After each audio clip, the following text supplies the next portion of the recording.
हो बाबूजी भैया टावर वाला पंडाल पर चढ़ गइल बारे आ कहता रे कूद के जान दे देम। क्या बात करता रिस? चल तो देखो जाओ। चला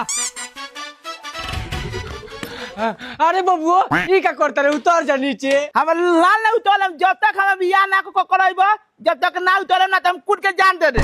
अरे बबुओ हई सब तोरे शादी खातिर नु करता नी। टावर वाला पंडाल बनवइले बानी, बम्फर सिस्टम रखले बानी, तोरे शादी खातिर नु। उतर जा नीचे। हम नहीं के बुझत कि छोट भाई के बियाह करता अब बड़ बेटा के लरुए रखले बारो।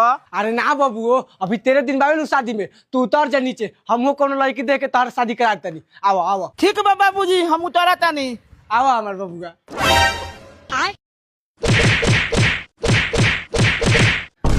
बेटी चदऊ तार तेरे दिन में बियाह ना तार तेरहिया कराम आ यही टावर वाला पंडाल में सब केहू के बम्फर सिस्टम खियाएम।